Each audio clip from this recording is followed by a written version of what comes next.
2020 was an interesting year now, wasn't it? We had killer hornets, the government confirmed aliens exist, civil unrest leading into protests that took over the streets throughout the US. The world was at one point literally on fire. And of course, the continuing global horror show that keeps us in our living rooms or wherever you choose to sit in your humble abode. But that didn't stop the spooktacular world of horror. Over the year, that was a literal horror show and seems to never end. There were still a lot of excellent horror movie gems that came out. These are some horror movies that we believe got a bit overlooked in 2020, and so I'm Krampus Cody, representing the Punk Rock Horror Podcast, and here are, in no particular order, 5 movies that you probably haven't heard of from 2020. Number 1, VFW. Let's start things off with a bloodbath, shall we? VFW is a pulse-pounding, siege-style horror thriller starring badass Stephen Lang as Fred. Fred is a retired vet who runs a VFW bar for other retired vets. On Fred's birthday, a local youth seeks refuge in the bar from a group of drugged-up punks and their deranged leader, Boz. The movie starts off introducing Fred and all of his vet buddies sharing stories and debating about how they're going to celebrate Fred's birthday. After a bit of drinking camaraderie, Lizard busts through the door and all hell breaks loose, and the movie does not let up from there. Limbs are hacked off, tennis balls are turned into grenades, and this movie has all the head smashing you can handle, all shot with that amazing grainy look to give the movie the true grindhouse feel it deserves. So if you're looking for a high-octane grindhouse thrill ride with some of the best practical effects and loads of visceral hand-to-hand fight scenes, VFW has what you need. For a more in-depth review of VFW by Undead Matt, please head on over to the Punk Rock Horror Podcast and check out episode 141, I Am VFW. Number 2, Rent-A-Pal. In this film that's set in the 1990s, we follow David, our Ed Kemper-esque protagonist, who is a stay-at-home caretaker for his aging mother who can't remember if David is her son or her dead husband. The film starts off with David watching dating tapes that he received through a video dating service. After 6 months of no bite, David is called back to the agency to reshoot his video. After a disastrous reshoot, David asks for the next round of tapes, but he also decides to pick up the tape Rent-A-Pal. Rent-A-Pal is a friendship video starring Andy, played expertly and very creepily by Will Wheaton, who will be your best friend. Definitely got a bit of a Child's Play homage feel, but more video form instead of a doll. David is put off from it at first, but after a horrible mix-up at the dating service and a very drunk night, he falls into an obsession with the video. After each playthrough of the tape, Andy starts to show that he has a more sinister side and that this tape might not be any normal Rent-A-Pal.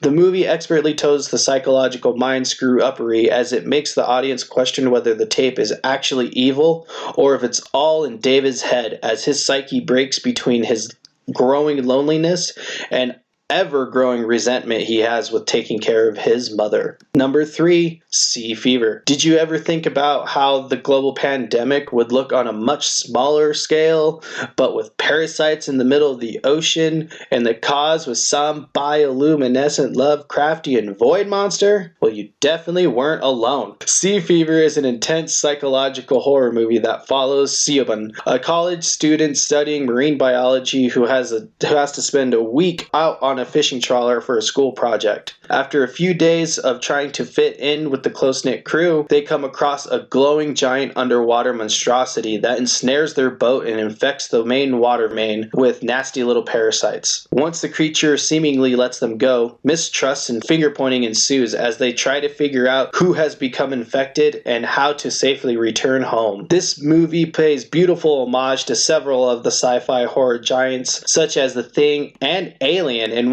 probably one of the best eye-popping tributes that I have ever seen. Sea Fever is a great sea horror tale for horror fans new and old that likes to sprinkle beautiful shots of the sea and ocean life to help ease the tension just before diving back into the mystery of who's infected and who's not.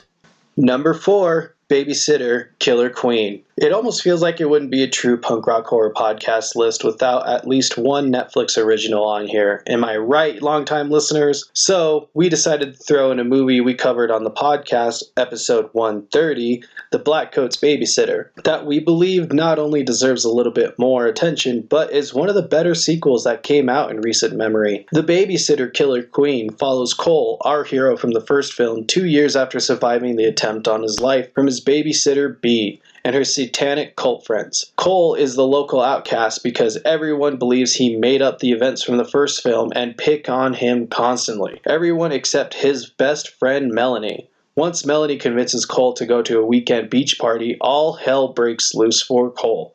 Literally. Killer Queen does what every great sequel should do. Turns up the carnage and insanity all the way up to the 11.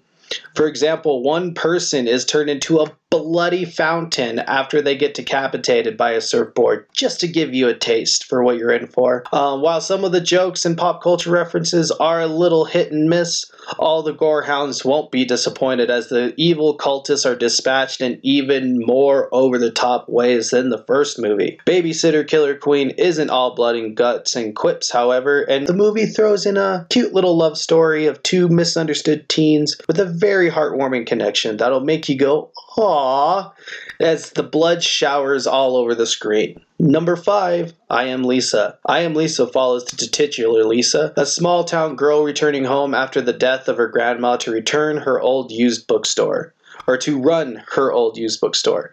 And when the corrupt, power-hungry local sheriff and her just as terrible kids decide to take out their frustrations on Lisa, they beat, torture, and leave her for dead out in the middle of the woods. But after being left for dead, however, Lisa gets bitten by a werewolf. With the aid of her best friend and her eventual forest lady friend, Lisa gets revenge while learning to control her new supernatural abilities. The movie plays out like most werewolf and revenge thrillers, but what sets I Am Lisa apart is the unique ways they show Lisa's transformation from meek bookstore clerk to badass werewolf femme fatale. I also gotta give the crew all the props in the world for making a very fun indie werewolf film during the middle of one of the world's hardest years in 2020. Everyone in the movie looks like they're having an amazing time and gives us a fun werewolf revenge thriller. For a more in-depth review of the movie, check out my review over on the podcast, episode 141, I Am VFW. You can also check out I Am Lisa at your local Redbox. And there you have it, ghouls and gals, creeps and mutants, PRHP's top 5 2020 horror movies you probably haven't heard of.